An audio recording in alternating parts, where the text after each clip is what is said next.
Hello, everybody. Welcome to yet another series, the Whiteboard series that we have started. It's the Nakshatra Gurukul. Nakshatra Gurukul is a refreshing, thought-provoking series of interviews that I do with researchers, scholars, students of Nakshatras who come here and present their original findings and teach us new ways of understanding and mastering the divine secrets of the Lunar Mansions. Now, our guest today was the first guest on my channel, and he had introduced and he had taught us about a unique framework to study and learn nakshatras. And he had based his framework on festivals and rituals, themes and patterns, and space-time events. So he's back again to teach us more on similar frameworks that he has. So let us welcome Dr. Kanholy Santhip Krishnan. Welcome, Santhip. Thank you, Dr. for inviting me to your channel. It's always an honor to be in my teacher's astrology YouTube channel. It always gives me the opportunity to share whatever knowledge you have bestowed upon us. Again, the process of more additional thoughts laid upon them. So it's always a pleasure to talk with you and reflect nakshatra research and more ideas with you. Santhip, it's always such a great pleasure to speak with you and to discuss with you like we do on a weekly basis, with you and Aditya. And what I liked about your lesson last time was you had introduced to us the keyword analysis method to understand the deeper secrets of nakshatras. So that was very fascinating last time. And also the framework that I liked that you presented, it was something that some people could use that to understand myths, deities, and symbols. So last time you had come and discussed about Bharani Nakshatra with us. So what have you got in your Pandora's box today? What are you going to teach us today? So today, to slightly extend the framework which I presented last time, but make it a little bit more challenging in some sense, because it is getting a little bit more metaphysical the deeper you go.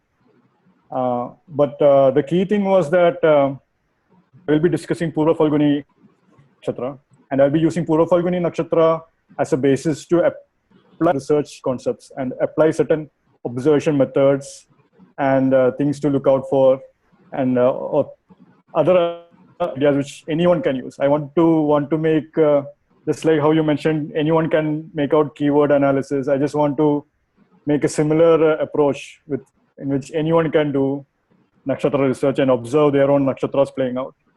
So that is what I will do. One thing I can tell you firsthand, even now itself, as a trailer for the presentation, small trailer, is that there is one very important slide which will be packed with information, and if fully understood, it will be really revolutionary in your own understanding of not only nakshatras but also Jyotishu. So wow. That's one thing. So that I would love to see that, what is that slide that you're talking about, which is going to wow us. So yeah, take us through your presentation, Santhip. Sure, let me share my screen.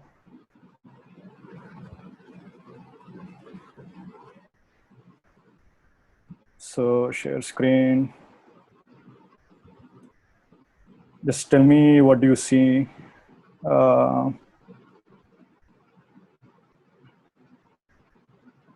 Do you see my presentation now? Yes, we do. Okay, great.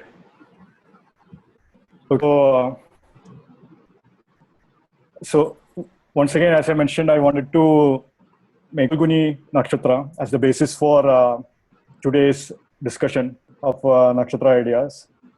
So the front screen, the front image, what you're seeing is that you're seeing a palash tree, you're seeing a fig tree on the bottom left, and then you're seeing the fig fruit on the right. One thing which every nakshatra is associated one of the elements which is associated with every nakshatra is the plant. The tree that is associated with Purva Phalguni Nakshatra is the Palash tree, which is also known as the flame of the forest. One interesting thing is to note here is that it's called as the flame of the forest. So it's connecting with the red color of the Purva Phalguni Nakshatra energy. And similarly, you can see the fig fruit is also having a reddish color inside it. It's showing the fertile nature of this Purva Phalguni Nakshatra. And on top of that, this tree is very, very special tree as well. Because this is supposedly the tree where Buddha achieved enlightenment too. So it has its own specialty as well. What I've titled this presentation as is Past Life, Fruits, and Future Sight. And as I discuss the presentation further, it will be much, much more clearer as to what I'm intending here. So here I wanted to start off with a crazy concept. I'm calling this crazy concept, I think, because it's perfect. Now that Rahu, which is a crazy planet, is in Purva Phalguni, I should begin with something crazy. So what I'm calling this is that I'm calling it as the Bhavat Bhavam extremum. So Bhavat Bhavam is the principle by which you can analyze one house based on the number of houses away from it.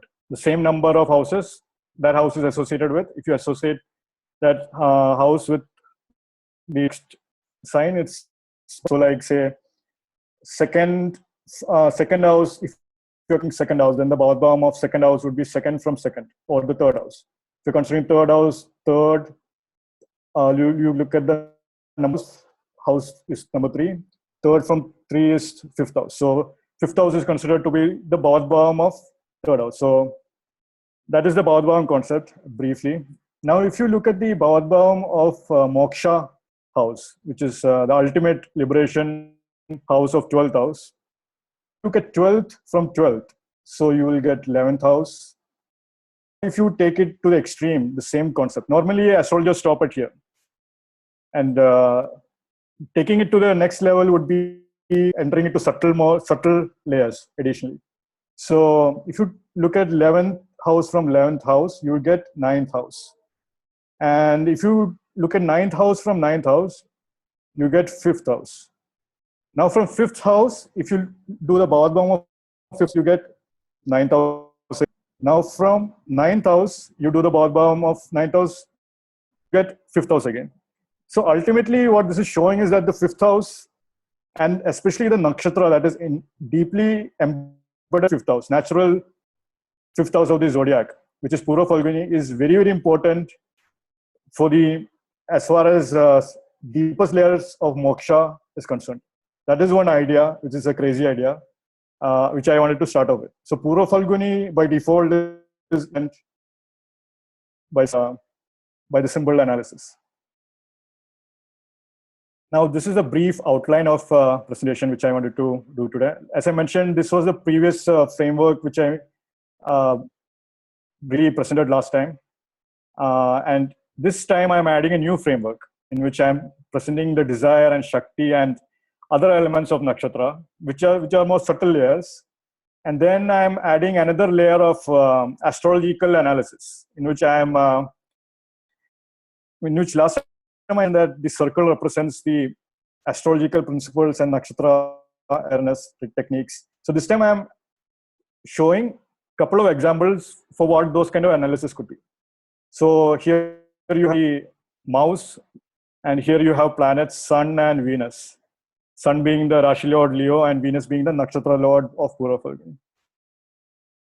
And again, now I want to remind everyone how important it is to have a mind as empty as the night sky, especially because only when your mind is empty can you really observe. Without observation, there is no nakshatra knowledge. And this time I wanted to present an interesting way of looking and analyzing nakshatra, which is to completely analyze the name of the nakshatra and what the inherent meaning of Purva Phalguni is implying, and how that can be related completely to the nakshatra energies. So if you look at the word Purva, you will find that Purva literally before, earlier, east, previous, and past, ancient, forefather. So there is an undertone of past and very prominence, ancient, which is again associated with the natural fifth house. Now with the word Phalguni, naturally you come across fruits, consuming of fruits, red fig tree, reddish. Arjuna's name is again Phalguni. So these are the meanings that you can extract. These are like the keywords inherent within the nakshatra itself.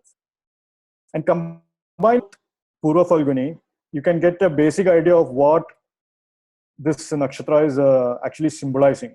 And it is actually seeing the fruit of the tree. That is how this nakshatra is best known as. You can see the phal corresponding with the fruit and of the tree because you get the fruit from the tree. So when you say tree, fruit, it's like the fruits of karma, and tree is like your ancestral tree. So things like that, and you can see how these ideas are within the Purva Phalguni name itself. So as I mentioned, because the ancestors are involved, Purva Phalguni is actually giving you fruits of past life. And Purva Phalguni is connected also with our own efforts and those of our ancestors, that which we have inherited, and eventually through our own children, thereby becoming our own future. So Purva Phalguni Nakshatra is an important nakshatra with regard to future, because fifth house is that of children, and children are our future, and that can be a big driving force as well. And another interesting aspect here, I just wanted to briefly on it, is the numerology interpretation, numerological association of Purva Phalguni. That is, in the newer, in the current number system, nakshatra scheme, Purva Phalguni comes as the magical 11th nakshatra. It's a magic number, which is supposed to be a magic, one of the unique number, which signifies a portal. And however, in Rigvedic times, it came as the 9th nakshatra, when Kritika was named as number 1 nakshatra during Rigvedic times. So 9 again is an important number because it is also corresponding to moksha and things like that. So Purva Phalguni is again connected with moksha and fruits of a past life. That's one thing. Now I mentioned, I gave this framework, so I'll just refresh work again by applying this framework for Purva Phalguni Nakshatra in a brief manner. So the first is that of deity. The first element is that of deity. The deity of Purva Phalguni is Bhaga.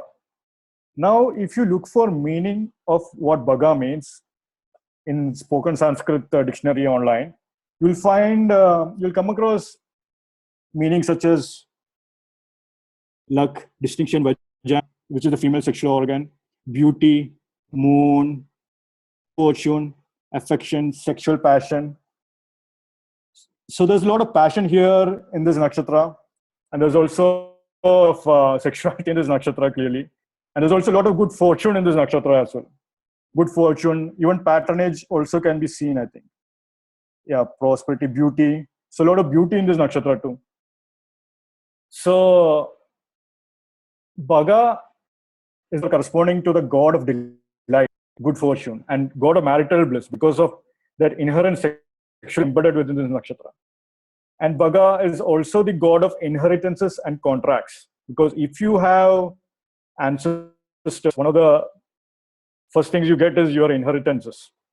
And the way you get your inheritances is through contracts, through the wills, through legal documents, things of that nature. So people with prominent Purva Phalguni energy will have to deal with inheritances and contracts by default. Now, another thing that is special with Purva Phalguni is that this is one of the first nakshatras. So the next nakshatra is that of Uttara Phalguni. So the constellation literally looks like Uttara Phalguni and Purva Phalguni are combining together to form a single bed. And the deity associated with Uttara Phalguni is Aryaman.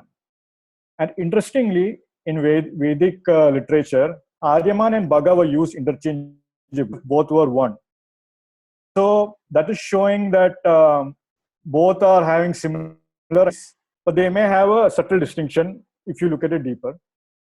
However, so meaning of Aryaman is also, and Aryaman actually means close friend, and he's the best man in weddings, and he's also the chief of Pitris. So chief of Pitris or chief of the ancestors. So now we covered the deity, and now we are going into the mythology, which was the framework last time. One of the mythology that is associated with Purva Phalguni is that Shiva actually began his marriage procession in this nakshatra, so he can marry Parvati. That's a very important key to be understood here, because for the tantric practitioners, the union of Shiva Shakti is what they are achieving through their life, actually, through their whole practices. So on the right, you can see the upward angle of Shiva, and on the red downward facing triangle is represented that of Shakti. So it is symbolizing this union of Shiva and Shakti, this symbol. And Shiva supposedly wanted to ensure astrological support so that he had a difficult first marriage with Sati literally committing suicide. So he wanted astrological support. So he consulted Garga Rishi, and art would be the best time to the procession, marriage procession. And Shiva was advised by Garga Rishi, begin your procession during Purva Phalguni, but finally get married in Uttara Phalguni Nakshatra. So you can see the whole procession of Shiva here. You can see all the Shiva Ganas here, all the Bhutas, Gauls, Goblins, whatever you name it. All the Shiva Ganas are accompanying Shiva in this procession, so that finally the union of Shiva and Shakti can happen through the marriage. And Shivlinga is the symbol of this union of Shiva Shakti as well. And this is a very, very deep mystical symbol and very, very powerful symbol. Now, in Tamil Nadu, in the city of Madurai, there is a temple, Madurai temple. You can see the large Gopuram, the gatehouse, which is occupying. It's supposed to be one of the largest Gopurams, I think, in the world. And what you're seeing here is that in this Madurai Meenaxi temple, the deity, it's a Shiva temple, but the deity is Meenaxi. However, every evening, Shiva is carried, an image of Shiva is carried by all the Shiva Ganas and the priests. And along with Shiva, they also carry Meenaxi Amman, or Parvati's local name. They carry both to Meenaxi's bedroom to consummate the union. And it's as if Parvati are literally getting married there every day. And they're celebrating that just there. And once they are allowed into the bedroom, the images are taken only by the next morning and dawn. So one interesting thing here is that this is one observation that came out by talking with one of the Nakshatra course participants. And I was asked what happened when Jupiter was transiting through Purva Phalguni. And I replied, I traveled, I did some pilgrimages in South India and things like that. And then I was asked, did you have any encounter with any Ganas like Nandi, Veerabhadra, things like that? I told the participant, yeah, literally I was one of the Ganas, because I walked in the procession here behind carrying Shiva, and Meenaxi Amman was carried to their bedroom. So that was really interesting. So one interpretation, one possible prediction theme that can emerge from here is during Purva Phalguni Nakshatra, when Purva Phalguni Nakshatra is active, you will have some kind of encounter with Shiva Ganas in the form of Veerabhadra, Nandi the bull, or even being part of a wedding procession will be strongly possible for you.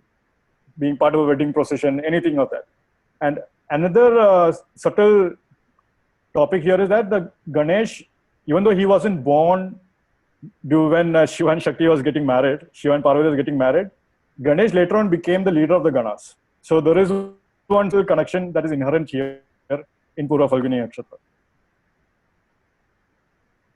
And in a mythological story is that of Daksha's Yagna. This happened with the background of Shiva's first marriage, and Shiva's wife Sati wasn't pleased, wasn't happy that her husband Shiva wasn't invited. So she literally committed suicide. Shiva was angered by this. He comes again with all his ganas, and he says the Yagna, all the gods that are present there, and specific gods are associated with specific body parts. Sorry. Yeah, specific. Yes, specific gods are who are present there who disrespected Shiva, were disrespected Shiva through certain particular means, were were damaged by Shiva. That's the best way to put it out. So Bhaga was one of the gods who didn't respect Shiva, and he supposedly winked at Shiva. And Shiva being he just pulled out Bhaga's eyes. So this is one theme that is seen with Purva Phalguni, that there is this kind of eyes being pulled out, or this temporary blindness, metaphysical blindness that is in them. Some kind of will be associated with Purva Phalguni natives. It can be literal blindness. It can be otherwise symbolic blindness too.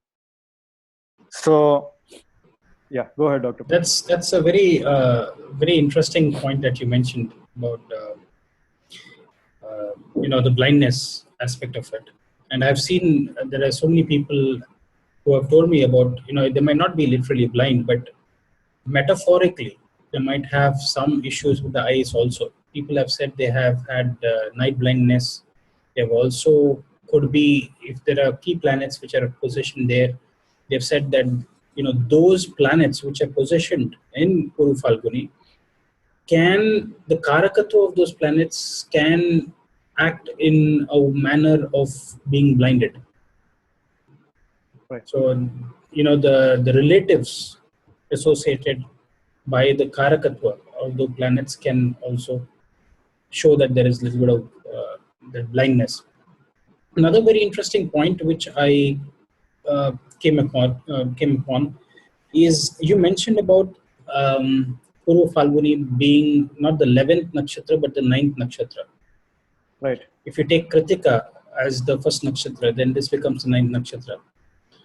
So why I say that that's a very significant point,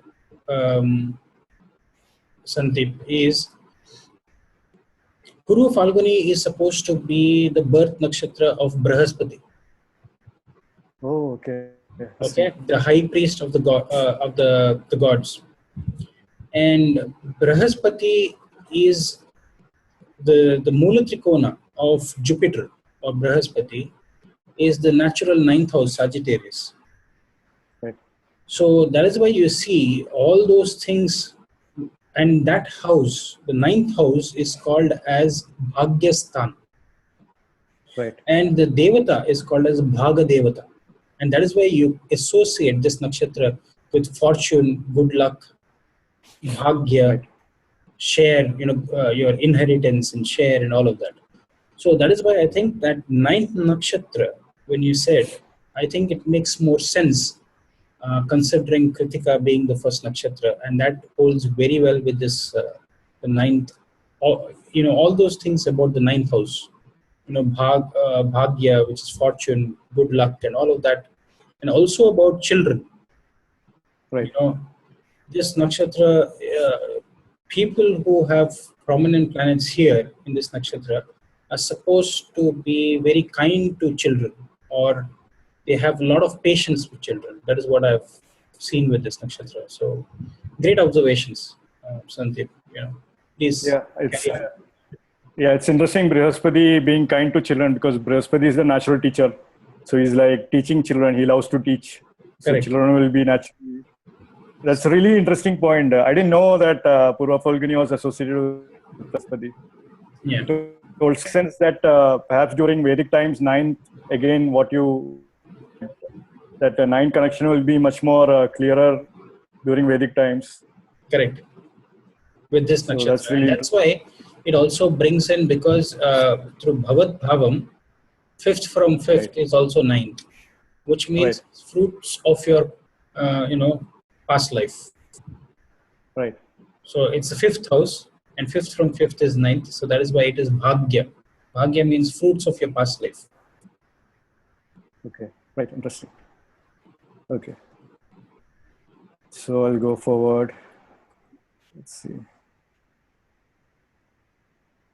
So here, yeah. So the key thing to take out here is that Bhaga winked at Shiva, and Shiva pulled out his eyes, causing the blindness. Yeah, and I've seen natives with Purva Phalguni prominent. They actually wink. They like to wink also a lot. So, like politicians naturally wink at you. So the next element of nakshatra energy is that of symbols. Purva Phalguni, you can see, has the prominent symbol that is associated with Purva Phalguni is that the 2 legs of the bed. So the front 2 legs of the bed is signifying how you are entering into the bed. So it's suggesting the union, the sexual union that's about to happen by entering into the bed. Again, at the same time, it can also suggest the laziness that is inherent. It can also mean that you always time at the bed. That is another thing. But it may also you just work in the bed too. So it's not that you may be lazy at the bed, but you may literally only be able to work only in the bed.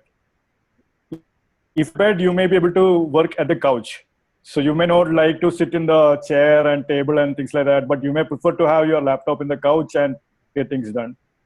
So that's one thing. And couch is again showing the resting, relaxed pace of things. And then you have, which is again symbolizing that of showing the relaxed, more calmer nature. And another thing here is that one theme that comes out here with the couch is that usually you see brides and bridegrooms sitting on major prominent couches. So like wedding events are related with couches, furniture. So when you are organizing a wedding, you need lots of furniture. So wedding organizers are naturally seen in Purva Phalguni. And then the final you have is that of fireplace. So fireplaces in ancient times it used to be a place where Guru and Shishya gathered around the Guru, around a fire actually, and the Guru imparted wisdom, like time wisdom when they were calm and quiet, and when they were more at peaceful, when the Guru actually imparted deeper secrets. Also in modern times, fireplace is also the warm place which you attend to during the night, so that you can get the warmth and intimacy and love and that. So these energies are also inherent in Phalguni. And the platform is actually showing how these native may actually end up occupying form. This means that they are very prominent, and they may be giving great speeches or performances such as dance performances or acting dramatic shows. They may even just be people who are involved in organizing platforms. So Purva Phalguni has these symbols inherent within the nakshatra. Now I am going to, yeah, go ahead, Doctor. And, just another point that I wanted to make, Santhip, is about the hammock, right? Right. You say that this nakshatra is symbolic, or it represents the womb also. Yes, right. So if you look at the hammock, it's as though when you sit in a hammock, you feel like you are inside the womb of your mother. So that is the sort of a restful place that you have rested for 9 months. That's the same sort of feeling that you get when you're in Purva Phalguni, is that you're going back to the womb. That's where you feel the most comfort. So this nakshatra can give you procreative abilities, and creativity is at its peak. And because of this, and because it is also the 5th house, the 5th natural house of the zodiac, which is Leo, I have seen that a lot of authors or writers prolific writers who are associated with this nakshatra. Because the womb is again about, procreation and creativity. Fifth house is about children as well. The natural fifth house, Leo. So you see that this nakshatra can also show people who have interest in authorship and novelists and people wanting to write something very profound. So this is a common theme that I've seen. So I just thought I'll share that viewpoint as well. Yeah, that's interesting because most of the famous writers tend to have that laziness or getting isolated and writing in a relaxed manner, go to the countryside and write things out. That's right. Absolutely. So that's exactly Purva Phalguni thing, clearly. And one more thing what I wanted to share with you, Santhip, is in those times, it was the elders and the younger generation used to meet in front of the fire. So it was a fireplace, like a bonfire, and everybody used to meet together.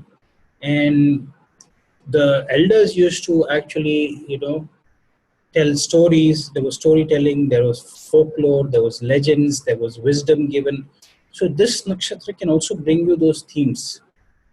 So, with prominent planets associated here can also suggest that, you might get that level of wisdom. So if you have Jupiter, if you have Venus sitting in this nakshatra, can bring you those qualities out, of wisdom, wanting to teach, wanting to share your wisdom, sharing your knowledge. All of that becomes very prominent, and I have observed in Purva Phalguni. Yeah, it's the natural storytelling faculty. That's the natural storytelling faculty in there. So they love to tell stories. Exactly. Probably. Yeah, that's what you see here. It's just like the olden times. You had bonfire, and then the elderly, and it was also about merrymaking. The bonfire was there, and you used to sing, you used to dance around the bonfire. So that's why this nakshatra is called as the party nakshatra. Right. So it is associated with party in modern times. Right. It's yeah, that's interesting because one thing I've seen is that these people they love stories. They love to tell stories. They love to the stories won't be like short and to the point, or they'll just keep on great at storytelling. And then another thing I wanted to add here is that because the bed is seen, normally I've seen a lot of doctors and massage therapists from Purva Phalguni associations, many doctors, surgeons, massage therapists, even like tantric sexual healers. Even I've seen one chart like that. Another thing interesting is that what do you think? I used to think that best remedy for Purva Phalguni native would be to go take and one observation I've seen is that if malefics are influencing Purva Phalguni even by aspect or presence, it's as if their natives can't take a nap during the daytime.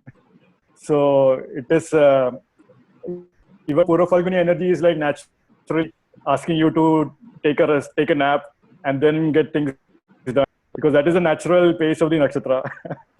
So a good thing that I've also observed is, as you said rightfully, Santhip, is if you have malefics influencing that, then you might not have a good nap, right?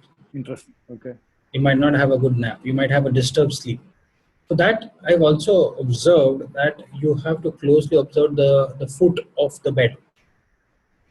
If there are malefics influencing the foot of the bed, malefics influencing this nakshatra, then look at the foot of the bed. There might be some imbalance, right? Either one of the things is cracked.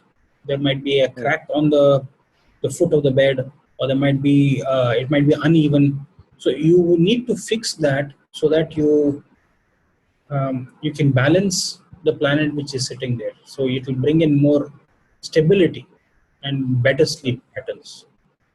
Right. Especially for married couples, they need to, their bed is something they really need to invest in for their own marriage. I suppose because Purva Phalguni is, if bed is bad, then even if the you seem to be going good, then there may be arguments potentially strongly.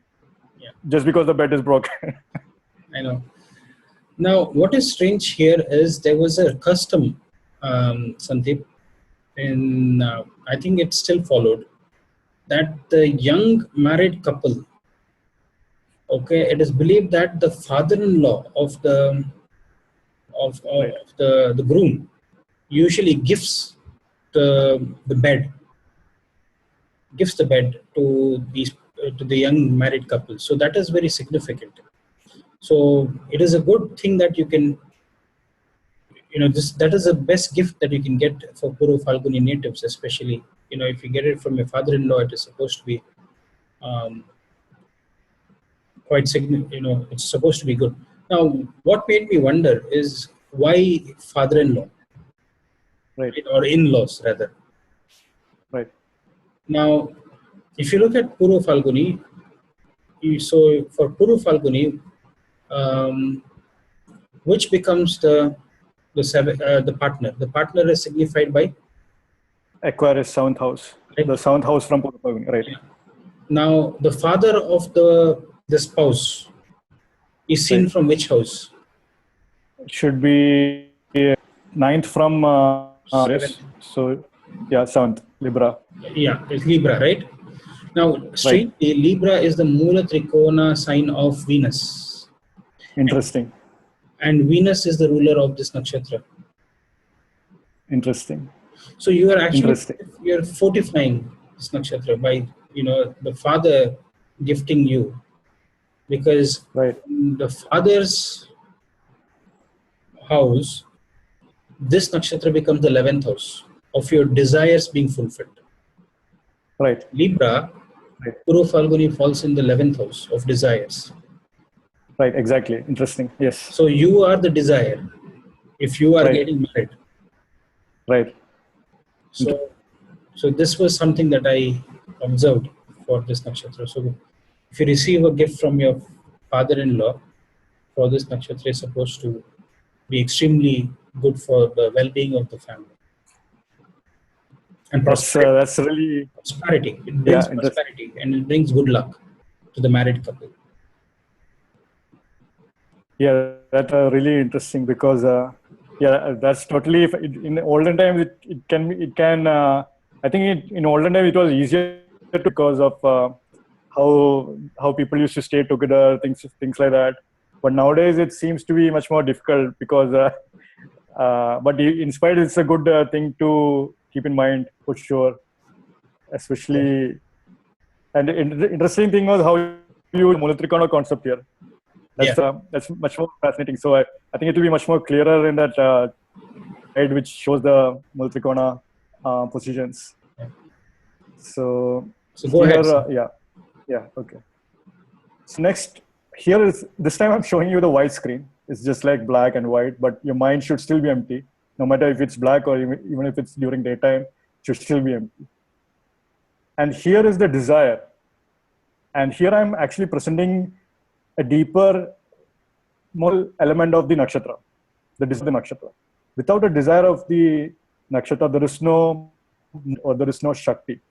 So every nakshatra has a desire at the center of the nakshatra, which is giving rise to the prominence or the energy that is inherent within the nakshatra. And when this Shakti operates upon the world or the universe, which is a circle, you have further elements which symbolically show the interplay of all these forces. The first one is that of foundation above. The second one is that of the foundation below. And then final one is the result of everything hitting at the bottom. And that's the result of the desire, the Shakti, foundation above and foundation below. Foundation above, typically we associate that with astral or metaphysical influences, though you can still carry it forward deeply through other analytical approaches. Foundation below is supposed to be what is actually the elements that are bringing out this Shakti and desire into being. And result is actually what you end up getting in hand. So even though the characters that are involved in foundation above and foundation below will be different, the result will be what is actually happening at the end of the day. But the desire and Shakti are supposed to be very metaphysical concepts. So if one is in tune with the desire, Shakti, foundation above, foundation below, and the result of Nakshatra, it's as if they are getting a different filter view at Nakshatra events. And that will definitely deepen the understanding of Nakshatras for sure. And for Phalguni Nakshatra, what you find is that the desire of the Nakshatra is to have the best share amongst the god. So this is showing the inherent Leo nature again. I want the best share, everything for me, I need the best share. And that is the inherent desire within Purva Phalguni. The Shakti that is coming, desire, is that a Prajanana Shakti, or the power to procreate, or polar opposites. So this itself is a deep, deep concept. Here again, you are seeing how the Shiva and Shakti is getting married here. Shiva is the opposite of Shakti. Both are having their union here, and both are uniting to procreate and their own children too. So actually the entire universe, when you consider Shiva Shakti, now when you the entire universe, which is, you see the elements that are coming into play when this Shakti is operating upon the universe. One is the foundation above, that of the wife or female partner, and foundation below that of husband. And finally, the result of husband and wife is that of creation of the fetus. So you can easily understand how creative this nakshatra is. They love to create. They love to procreate. They love any deals with creativity.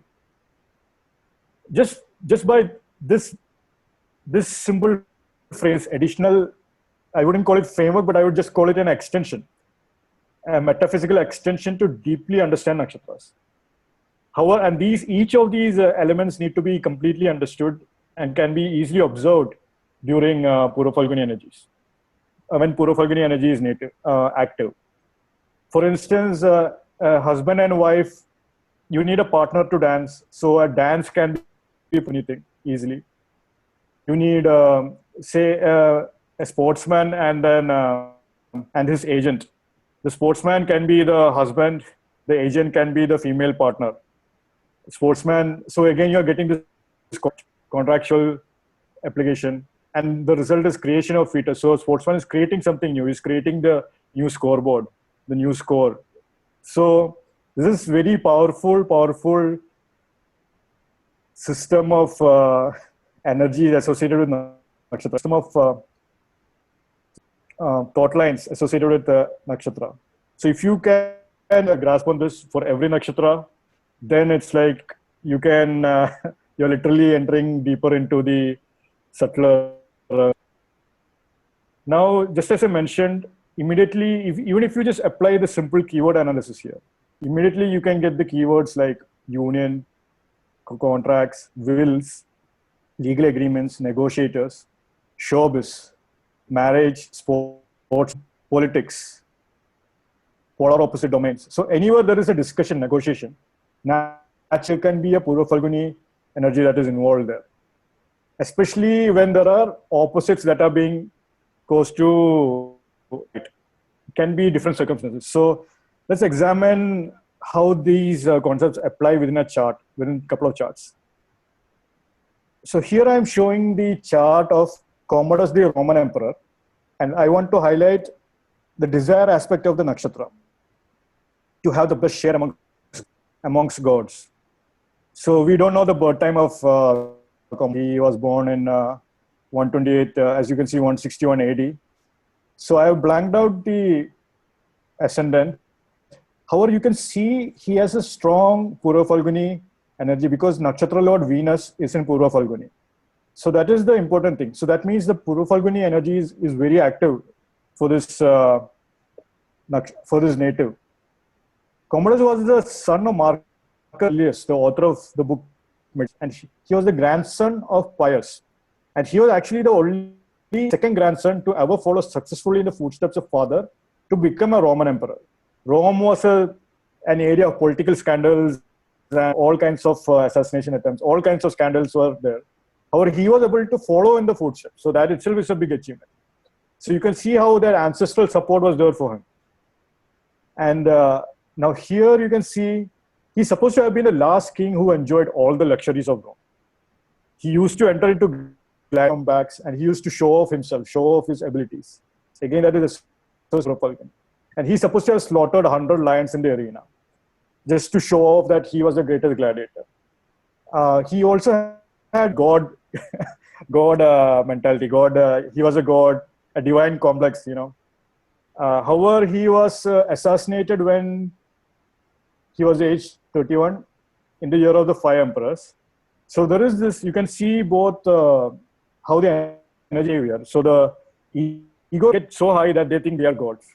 So that is one thing Purva Phalguni need to be wary of, actually. And even though they'll still be saying, yeah, I know I'm the best, but there is still a limit. So this is one thing. And here in the picture, you can see that he was actually wearing the skin of a lion. So he used to wear a fur of a lion with the head of a lion on top of him before he entered gladiator combats. So that was Commodus, the Roman emperor. And now you can see the Shakti of bringing polarities into union.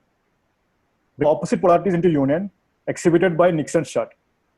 Nixon was the US president when Cold War was still very strong, when there were communists and when there were capitalists and USSR and China was the enemy of USA. However, he was the first president, US president, who actually visited Soviet Union. And he created strategic treaties, bringing about this union of both capitalism, and social and communism of Soviet Union. So only a Purva Phalguni native, such as who has his ascendant in Purva Phalguni, can successfully negotiate with countries having opposite polarity of his own country of capitalism. Now, the same idea of bringing polarities into union can be seen within the mathematician, Robert Langlands. He's not popularly known. However, mathematicians, he is known as Einstein amongst them. And his work consisted of connecting polar opposite worlds. They say a little number theory, which deals with numbers, is living in a different planet, and harmonic analysis, which is dealing with geometric shapes. That is literally another planet. So what he did was he brought two planets together. And to briefly talk about his work, he connected both these two polar worlds. His work revolved around predicting the shape of the drum, if you know the beat of the drum. So if you can listen to the beat of the drum, then you can, his work will be able to give specific shapes for the drum that is giving out the beat. So that is a small synopsis of this work, but he literally won huge prizes. Won the Wolf Prize, he shared the $1 million prize, and he is praised to having initiated a unifying vision, which only a Purva Phalguni native can happen. Now here again, I don't know, but I wanted to show this chart deliberately so that you can use nakshatras as a tool for birth time rectification. So the chart here is for 12 in the noon. Mars is falling at 12 in the noon. It is as if Mars just crossed into Purva Phalguni, 13 degree 20 minutes. It's at 13 degree 24, so it is it's immediately just into Purva Phalguni. So when you don't know the birth time of a native, and if you know his life events, then you can immediately say that okay, you did the connecting two planets. Okay, you must have some planet in Purva Phalguni. So good chance that your birth time is after 12 in the noon. And I have done this and it actually works. That's the reason why I'm sharing this. So that is one thing. It's a great way of rectifying charts, Santhip. I think this is a good technique. Yeah, but it's a good technique, but it will take years of experience. Because nakshatras is full that even by looking at a native, you can literally describe the entire just by looking at the native itself. Like the prominent ascendant, just by looking at the eyes, you can say Ashlesha prominent or snake nakshatras are prominent. that's something I see, and that's something I'm researching into for sure. So, and one thing, when I found this birth time rectification thing to work, when I saw that, it's like immediately, like people who had some trouble with their D9 ascendants, they could immediately find what their D9 ascendants could be. Just by looking at the nakshatra that it falls on. So that's one thing. Now here I am going into the astrological analysis part, and now here I am giving you two different ways to analyze the entire nakshatra spectrum. So this is the first technique which I've shown here is the biggest thing. If you can, this is the biggest thing. If you started presentation right, if you just started watching video right here, just watch this part, because this is going to be the most important. And the second part is that of animal analysis, which is definitely interesting, which gives you more insights into the nature of animals and nakshatras. Now this is a chart where I've listed all the nakshatras and the signs. And I also showed you what Purva Phalguni Nakshatra is. Now the idea here that I want to present in this chart is how the exalted, debilitated and Mulatrikon positions, the planets that are involved or connected with the nakshatras, can give off an influence strongly the nakshatra, even if there are no planets in it. And if there are any planets there, the influence is much, much more stronger. So again, just to repeat, you look at the Rashi Lord of Purva Phalguni, which is the Lord of Leo, the Nakshatra Lord of Purva Phalguni, which is Venus. Then you look at their exalted, debilitated and Mulatrikon position. So Sun is exalted in Ashwini. Sun is directly opposite to that in Leo, in Swati Nakshatra. And Sun's Mulatrikon position falls in Magha Nakshatra, in Leo itself. Venus is exalted in 27 degrees Revati, or 27 degrees Pisces, which is Revati. Venus is located in 27 degrees. And Venus Mulatrikon position is again in Swati Nakshatra, 0 to 10 degree, and it's actually going also into Chitra Nakshatra. So it's first piece of Libra, which falls under Chitra and Swati Nakshatra. The first pada was Swati Nakshatra. And the last two padas, the pada 3 and pada 4 of Chitra Nakshatra. So now that we know all this position, the way to analyze this fact is to simply make Phalguni as the ascendant. And then you look at the positions of the Mulatrikona, of exalted positions, of debilitated positions, of these planets which I mentioned. And that will give you big, almost you can give off an entire reading based on just these positions. For instance, Nakshatra Lord Venus has Mulatrikon position in 3rd house. The Rashi Lord is debilitated in 3rd house. So one interpretation immediately is that since 3rd house is dealing with friends, so these Purva Phalguni natives may have issues with female friends, or they may have ego issues with female friends. Why? Because Sun is debilitated in Libra. To go further, you can say since 3rd house is also sibling, if they have female sibling, they may have some issues.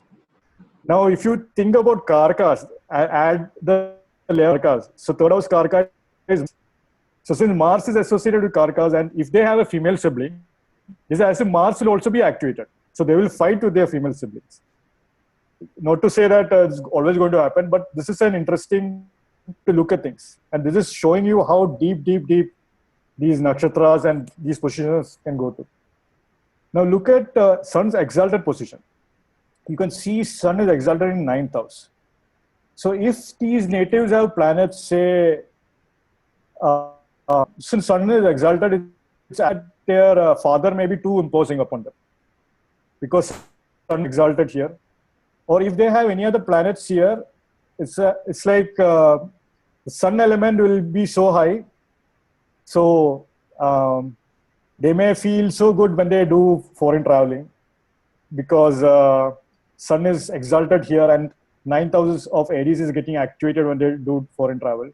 Or especially when they ride, they feel so creative and full of energetic, full of ease because they're doing the 9th house like that.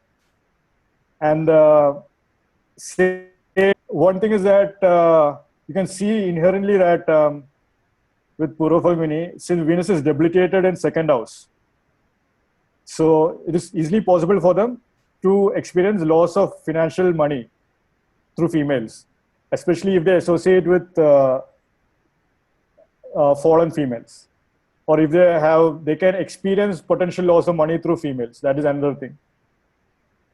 And then literally go all day with this. One interesting thing I wanted to show that in Saptarshi's research group, they actually mentioned how these natives will have some kind of clutter associated in their rooms. So because they will have too many hobbies, too many things going on, too many things on their bed, so that it's as if they can't focus on one thing. So the entire life will be cluttered. It can be metaphorically or can be it can be literally also. Their bed will have too many things, too many books, or too many too many females are affecting them, or clutter due to females. Why clutter? Because Saturn Mulatrikon is directly opposite to Purva Phalguni Nakshatra. Saturn's Mulatrikon is falling under Purva Bhadra and Satabhisha. So Saturn Mulatrikon is 0 to 20 degree Aquarius. This falling in these two nakshatras. And Satabhisha Nakshatra is, since these opposite nakshatras are actually tied with each other, so the clutter element of Saturn is as if it is directly with Purva Phalguni natives.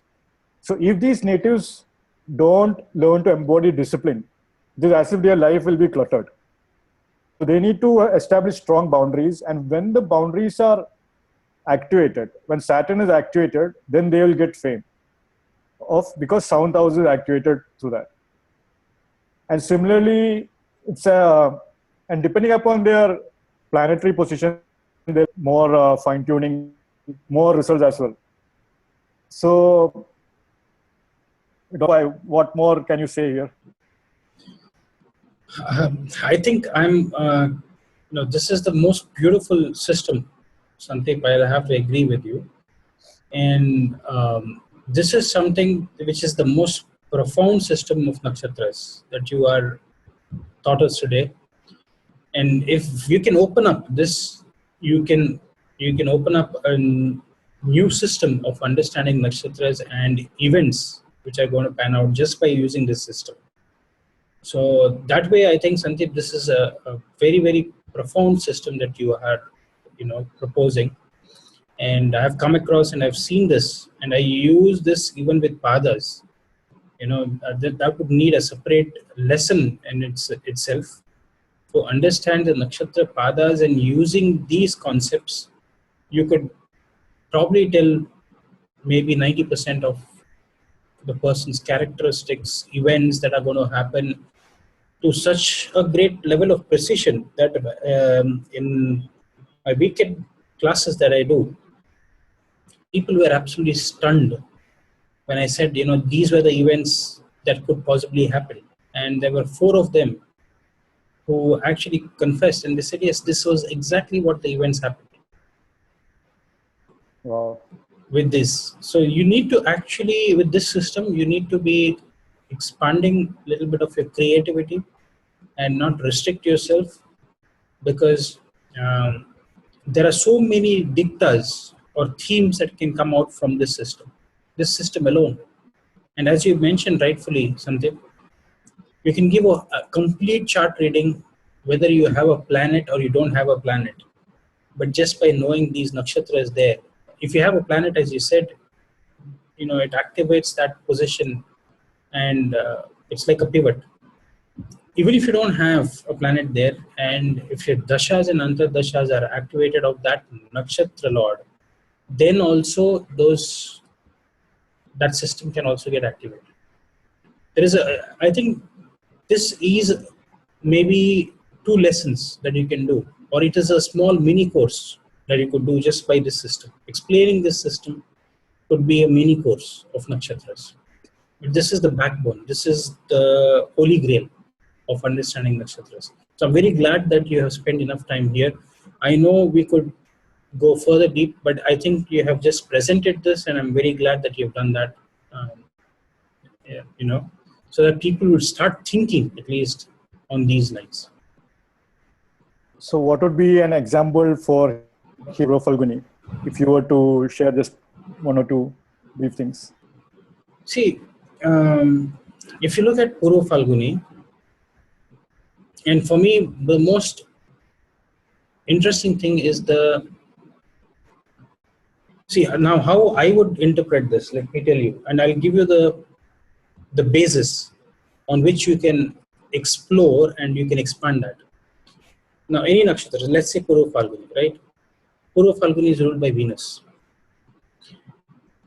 Now, look at the Mula Trikona of the planetary ruler of that nakshatra. Mula Trikona of that nakshatra lord. Now, the Mula Trikona of Venus is Libra. Right. Right. Now, Libra is in the third house from Purva Phalguni. Now, what I do is, the technique that I use is I also bring in the qualities of the sign with respect to the Kala Purush, because this is the seventh house, right, of unions. Kala Purush, right. The seventh house of the Kala Purush, right, Libra. So I also look at of this nakshatra as something which is connected with the seventh house method. Matters. So that is contracts, that is union, that is agreement. Right, exactly. Everything what you do with business. Business, seventh house is business, isn't it? Seventh house is also relationships.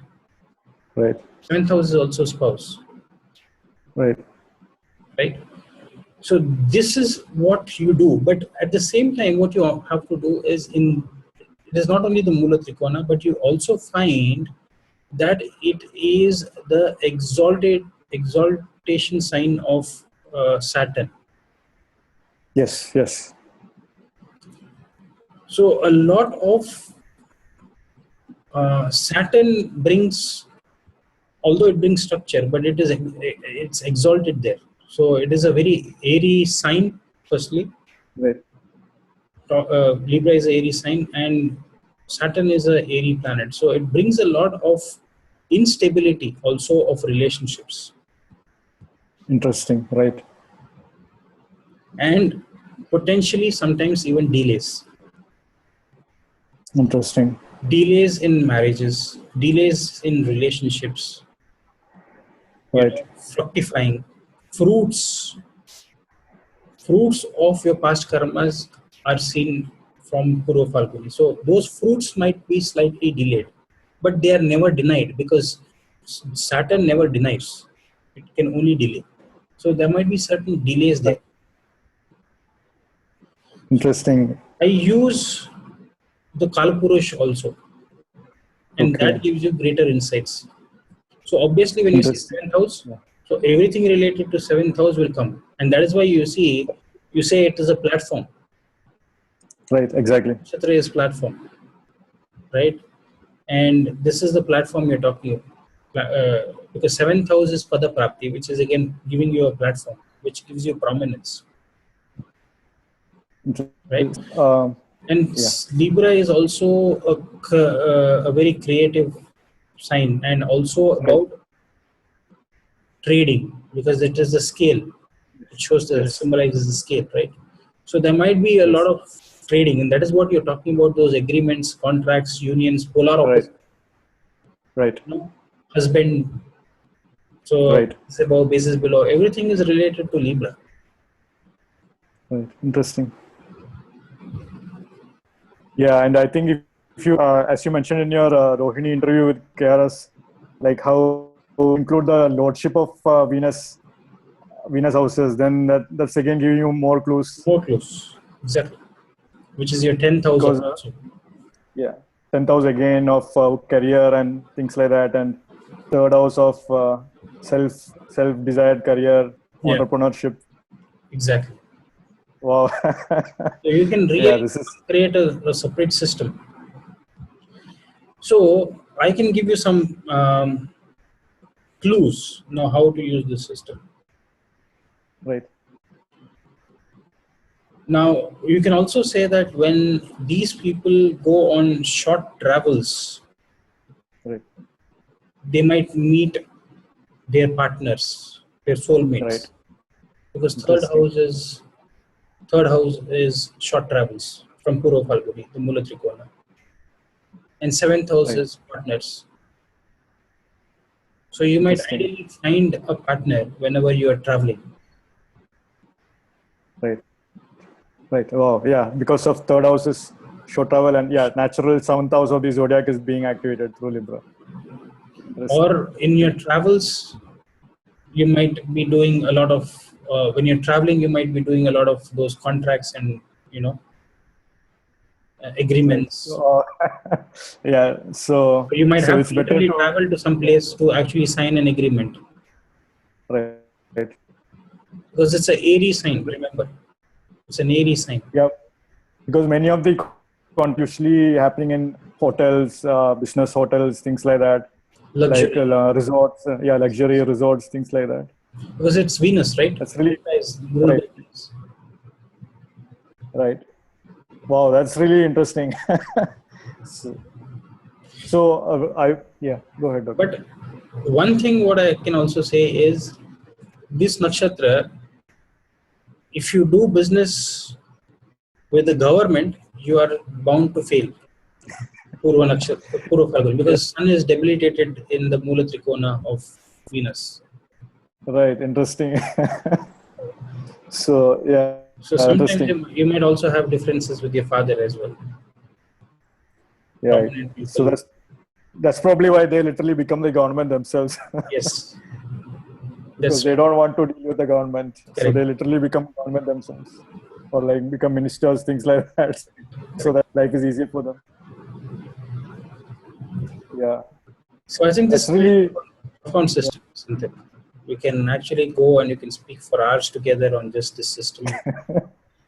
So yeah, if you just consider Mulatrikona of other planets, then it's like exploding, Yeah, exploding Mulatrikona of other planets. Then boom, like you can predict everything.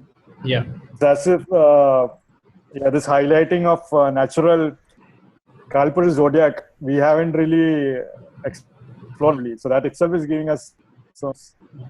See, another way of looking at this is, Sandeep, you also have to look at the padas, the nakshatra padas. Okay. Right. So when I say that, so for Purva Phalguni, it is Leo, Virgo, and Libra and Scorpio, isn't it? Right. So Sun is debilitated in the third house. Moon is Right. debilitated in the fourth house. I mean, when I'm Right. saying fourth pada, sorry. Yeah. Fourth pada. Right. Moon is debilitated in the fourth pada. Right. Sun is debilitated in the third pada, Right. right? Venus is debilitated in the second pada. Mercury Right. is exalted in the second pada. Right.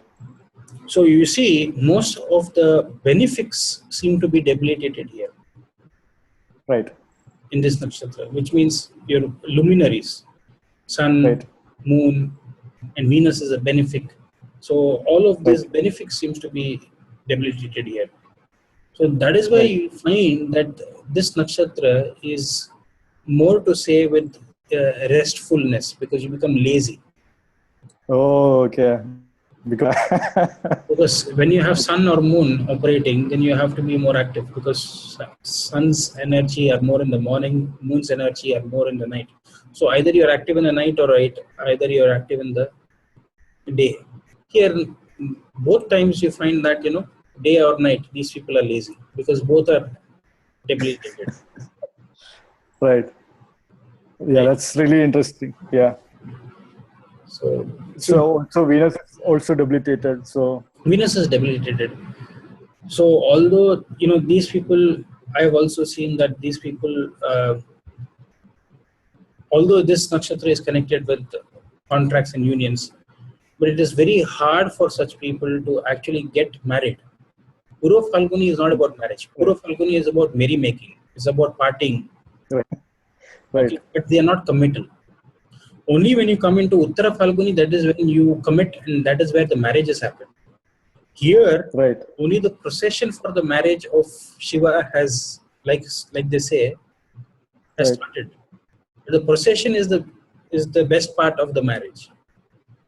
Right. So it is not marriage itself. So these people dread actually getting into some sort of a contract or union when there are more malefics influencing them. Anyway, I think I'm doing most of the talking. It's your lesson. These are like golden lesson, because this is such a new concept that no one has really mentioned, examined it thoroughly, or even I don't know. I think probably I heard it from you on YouTube from the first time in your recent Rohini Nakshatra interview. No one else has. Maybe Sunil John sir must have mentioned it briefly with Saturn, exaltation, debilitation, but to take it to another level, that's something totally different. I mean, this itself is very powerful. Yeah. So if you bring in other padas and other mula trikonas, it's like taking it to next level. And you can spend so much of time just understanding this. I know the viewers, for most of the viewers, this might be something. It's a very brand new concept. It will take some time to digest, because but I think this is where everything about nakshatras you can find, and you can actually go and give some stunning predictions just based on the basis of this. Yeah. So here I'll just go forward. So here I just seen one thing that I've seen is that one thing you have to note here is that Sun is exalted in the natural first house of the zodiac. So that is one point you have to take forward from here, and that I will connect it with the animal of the nakshatra in the coming slides. So this is a constellation, and you can see Purva Phalguni coming in the back of the lion, almost towards its tail and close to the tailbone, and the lion's reproductive organs are. So again, the sexual nature of the Purva Phalguni natives can be seen here based on the Leo constellation alone. So if you have malefics here, you may have some potential back problems also. That has also been observed. So, but on the other hand, you have if it's not a benefic, if there is benefic influence, you can also be extremely sexual. So that is one thing that needs to be taken care of. Another thing, what I've seen here, interestingly, Sandeep. Now there is a fad which is there, which is very prominent these days, is having tattoos on the back, just at that. Oh, interesting. Right. That part of the body. Right. And you see a lot of people seem to be having tattoos there. So what you see is, if you have your Venus or your Mars, associated with Purva Phalguni, you might be interested in having, a small sort of tattoo at that part of your body, just at the base of your spine is where this is the region. That's what I've seen with some of the people.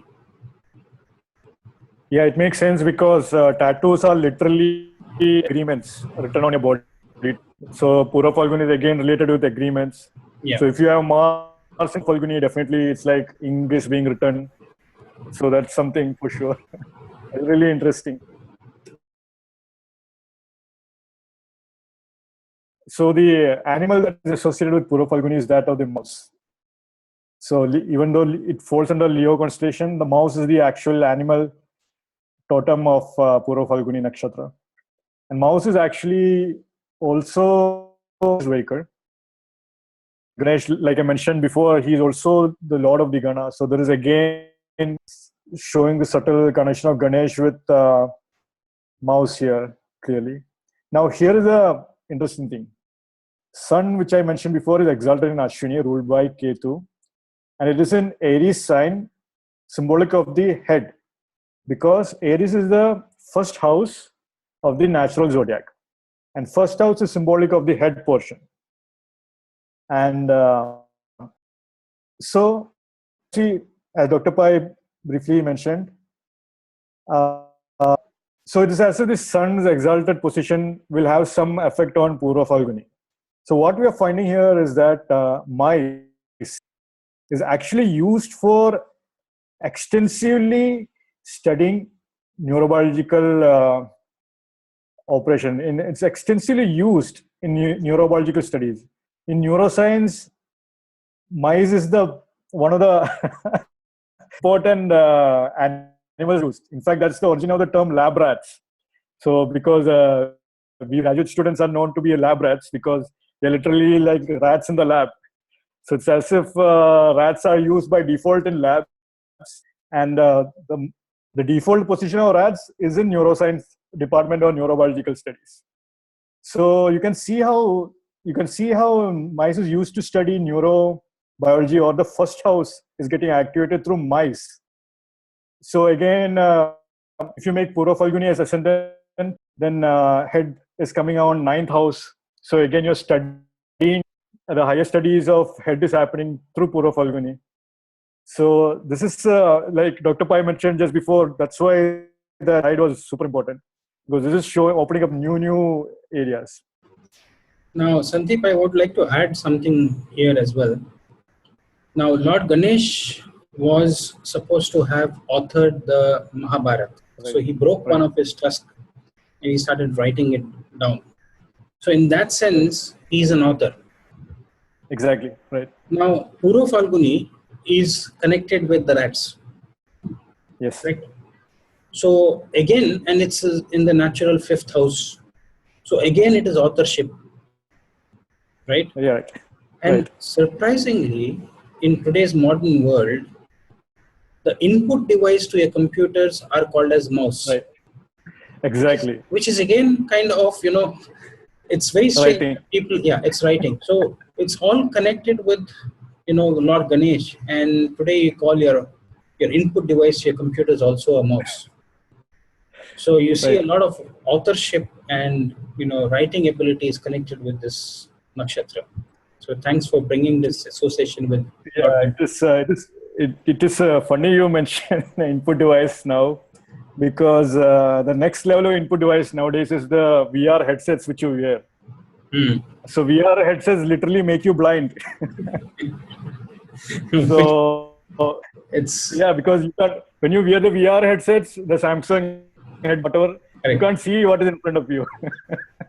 So again, this Purva Phalguni mouse is Lord Ganesh is being activated clearly. Yes. Definitely. So that's really interesting. You can actually, really astrology really works. Yeah. Okay. So another interesting thing that is associated with mouse and actually Lord Ganesh is also associated with Ketu, and Ketu also signify generational karma. So one way we see how this generational karma play out is through diseases or through death affect a group of people. So mice have been the carriers of diseases that wiped out an entire generation or an entire group. So in olden times, it used to be that a merchant ship that used to trade from one country to other would carry the rats from one country to other, and thereby infest new fishes through the rats. So it's as if the group of merchants, that group is being affected, and the city that merchants go to, that city is being affected by the diseases. And incidentally, the Black Death of Europe, supposed to have been originated from the plague bacteria from China, have killed over 200 million people over the centuries. If you tally them all, it comes down to 200 million total. So it's as if these karmas are being cleared out through rats. And that's a huge implication, because it's again showing this nature of Ketu, of this past life karmas. So you may never know what these group of town people who just passed away due to a disease, what they like 100 lifetimes ago. So it's just that their karma may be coming back, and rats are actually one way of clearing out that karma. So that is one interpretation. Another disease that rats clear has been the carrier of is the typhus disease. And typhus disease supposedly kills in the Middle Ages. Supposedly even was prevalent during World War One even. So even when war times was happening, there were typhus disease that was killing of people. And rats is also the carrier for the fleas that carry the typhus bacteria. So interestingly, the ta sound is associated with Purva Phalguni. The sounds, each nakshatras are associated with certain sound. Mu, ta, te, to. These are associated with Purva Phalguni. Typhus is beginning with ta sound. So immediately, as if Purva Phalguni can be seen there. Even though typhus literally means smoky, the people become smoky. That's what the name means in Latin. But that's showing the Ketu connection. Even so, you can make out the Purva Phalguni implication through the rats too. So that is one interesting observation that I saw here. And interesting thing is that I've seen this generational karma aspect present in Purva Phalguni natives. So, when nations go to war, natives with natives with nakshatras, which has totem animals of mouse, such as Magha and Purva Phalguni, they are more affected. Nations go to war at a national level. Like if India and Pakistan go to war, prominent people with prominent planets with Sun and with Magha and Purva Phalguni, they will be affected more. I've seen actually people ruining their businesses because of governmental effect. Ruined businesses because of I've seen businesses getting ruined through 9/11, the US, and that native had something major in close to Purva Phalguni region. So things can be seen, and this is again like open topic for research. So people can always contribute with data below. Now to bring about the final connection between mouse and blindness is that recently 3 mice were restored by a group of US scientists. Now sun is associated with vision and light. It is a light in our lives, and it is exalted in Aries in Ashwini. Now Bhaga, the deity of Purva Phalguni, is associated with blindness. So now it's interesting how you can see it was the mouse that was cleared of blindness first. It wasn't any other animal, but the mice were cleared of their blindness by enhancing their connectivity. So you can again see how animal totem is actually representing the Purva Phalguni energy very, and this is only just a start. Like you can see, and like I mentioned, like Dr. Pai and I just discussed a little while ago how VR, the virtual reality devices, literally make you blind because when you're using those input devices. Similarly, that connection of mouse with the sight can be seen. So, like this is why astrology is such a powerful. If actually scientists say any scientists who are clueless about blindness, so if he knew astrology, he would be saying like, okay, let's look at mouse or something like that. I'm just making a point here, but like that. Now to show the influence of blindness, I'm showing the chart of Stevie Wonder, the blind musician here. Sandeep, I also remember there is a famous, poem, Three Blind Mice, See How They Run. Interesting. And what it reminds me is this nakshatra, Purva Phalguni, because third house is the Mula Trikona of Venus. It is also about running. It's about legs. Third house is about walking and running. So 3 blind mice, see how they run. Right. And that previous slide was something about, those 3 mice that you said. And then immediately you show me Stevie Wonder, the musician.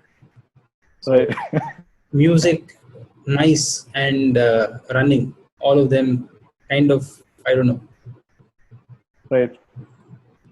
Yeah. That's interesting. It's interesting how certain poems can contain energies too. Energies of the. So I think that poem contains the energy of Purva Phalguni.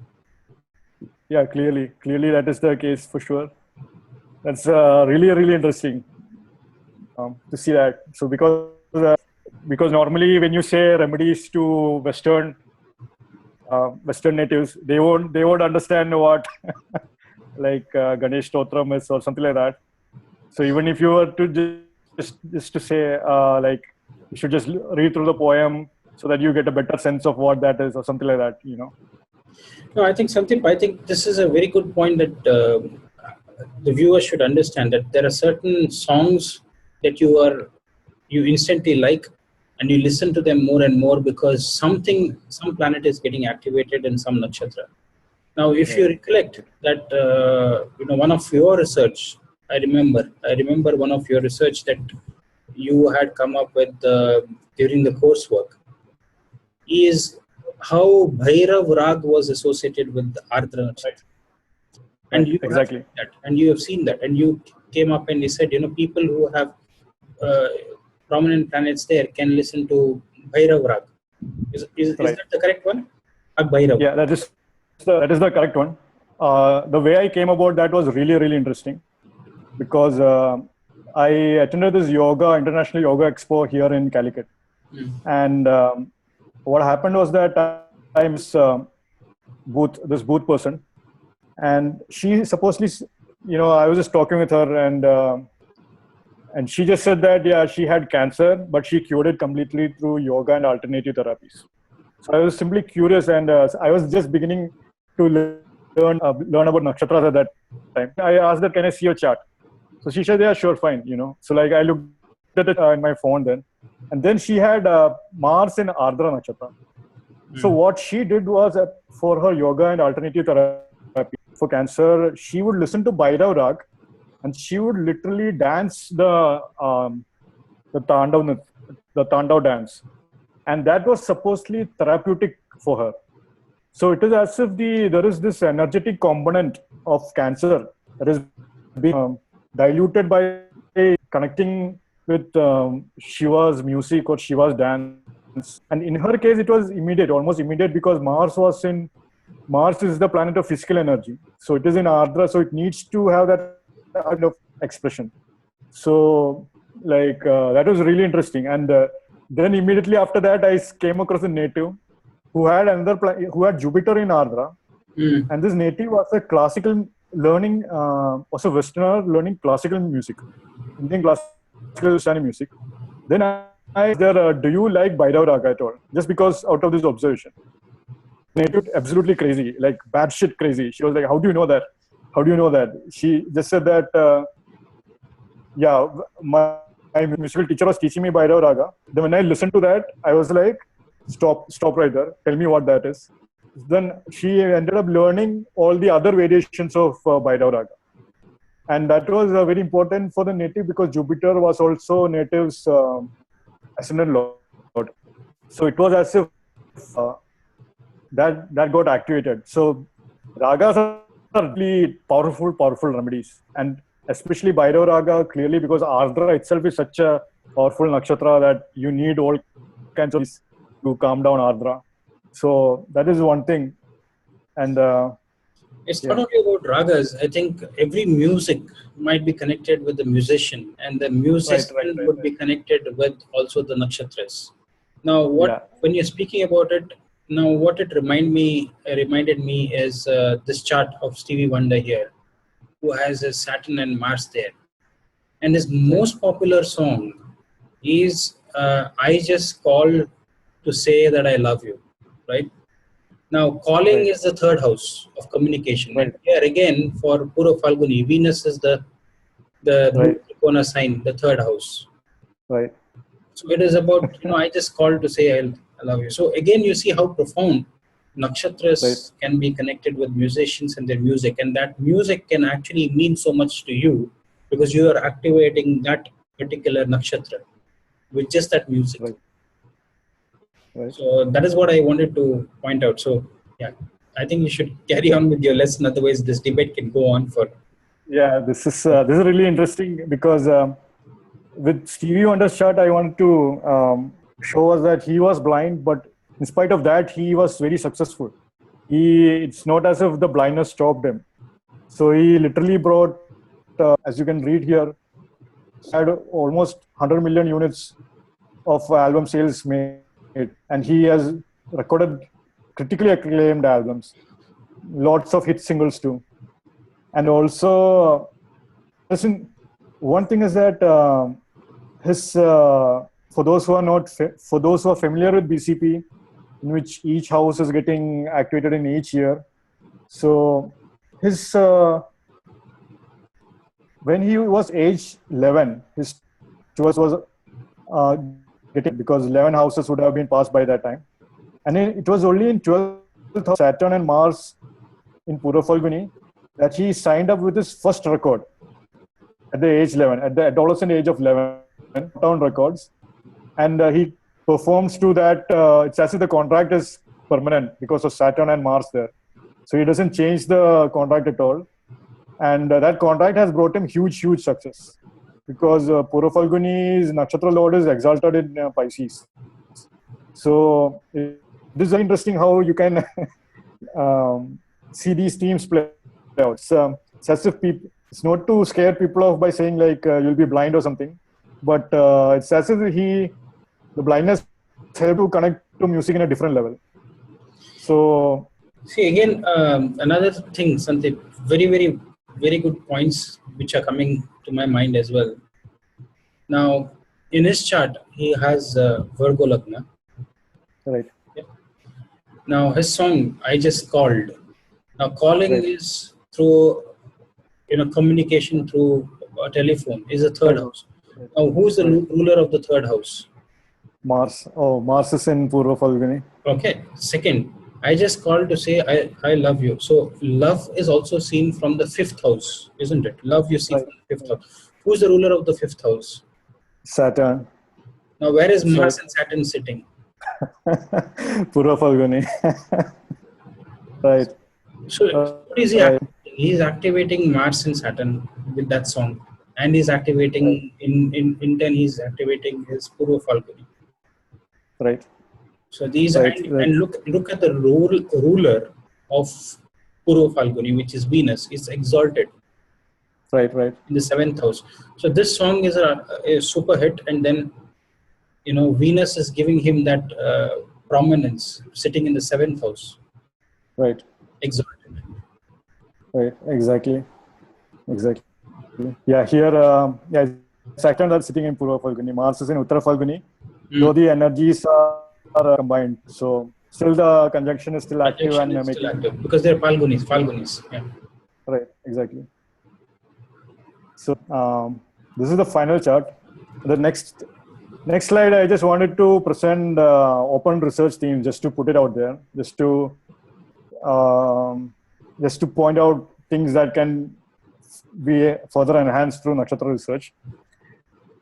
One of the mythological character associations that are playing out Purva Phalguni's nakshatra is that Ashwini Kumar, Savitur, Aryaman and Bhaga protected the carriage of Surya, god's daughter, during procession to her wedding with Somaraj, the moon god. So one interpretation is that Purva Phalguni natives can have strong shared karma with other natives of Ashwini, Hasta and Uttara Phalguni. So this sense of shared karma is because the mythological story says that they protected the carriage of the bride to her wedding.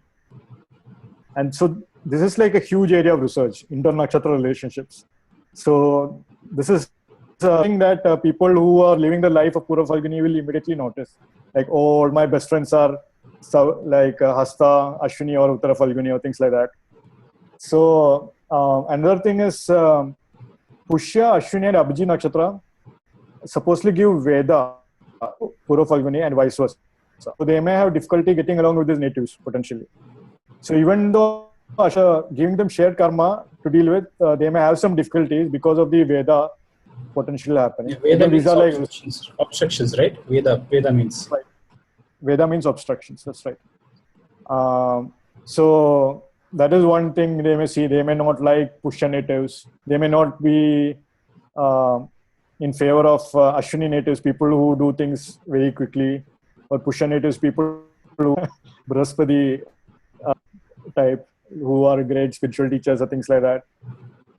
Final one point is, this is again open research. Sun-Venus conjunctions may act as Purva Phalguni energy. So this is again, this needs to be researched thoroughly, because Sun-Venus conjunctions can happen very frequently because Venus is always close to the Sun.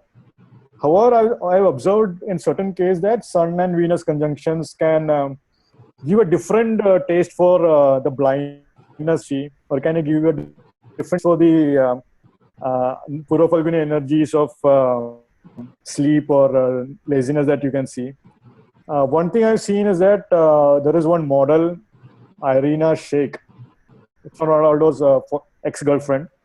She had Sun and Venus in her natural 9th house of Sagittarius.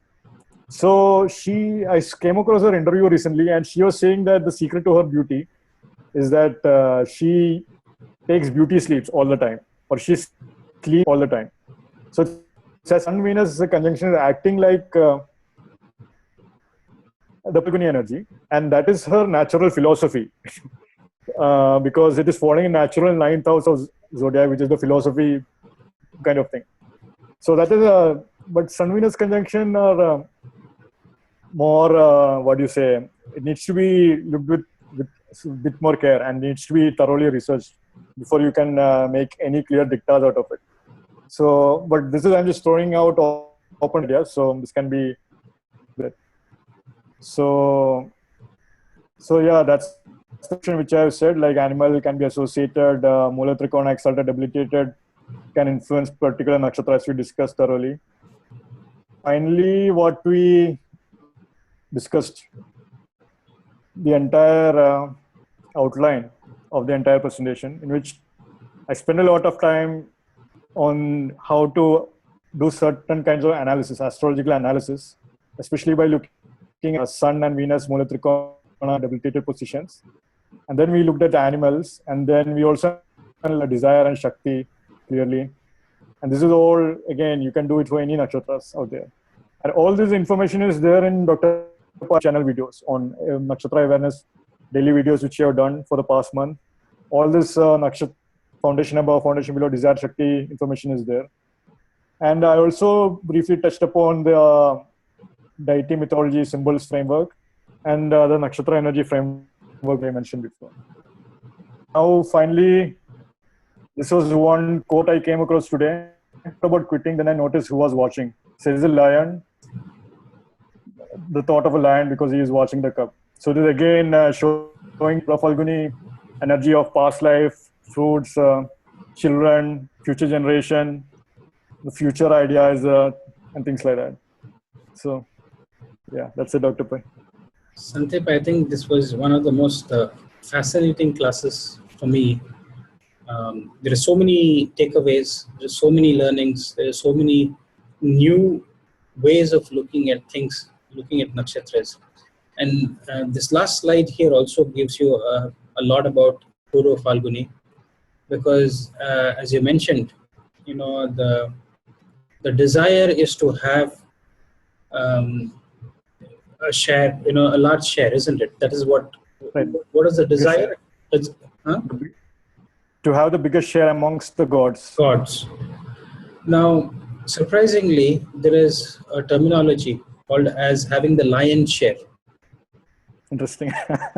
Right? Right. The lion's share. So it is in Leo, and this nakshatra, you know, I know most certainly takes the lion's share of most of the interviews that I've done, because it gives you so much of new food for thought, and it gives you the lion's share of knowledge that Santhip has come and given us. So thank you very much, Santhip, for another wonderful session on on Purva Phalguni Nakshatra. Okay, so yeah, thank you, Dr. Pai. You actually shared a lot today too, because everything which about Mula Trikona, how you clearly explain the padas and natural zodiac, all that is like unique, totally unique stuff. So, and that's great stuff for people who are researching on nakshatras. So yeah, thank you for that. Definitely, I think that is the next approach, Sandeep. I think people who are watching this, some of them it will be very difficult to digest this, because you need to understand some of those basics of understanding the houses, because I say there are 4 pillars in Jyotish. You have the houses, the bhavas, then you have the grahas or the planets, then you have the zodiac signs, right, or the rashis, and then you have the nakshatras or the lunar mansions. So all of these are the 4 pillars of Jyotish Shastra. And until you master these pillars, I don't think anybody should really go and start predicting. So if you understand these pillars of Jyotish, I think that is where you would be able to understand the system that we have tried to share with our viewers today. So I think this is a great effort, Sandeep. Thank you very much for coming again on my channel. We would like to see you more on my channel and teaching us some brilliant lessons like this. So thank you very much again. So have a nice day. Thank you, Dr. Pai. Yeah. You too. Thank you. Yeah.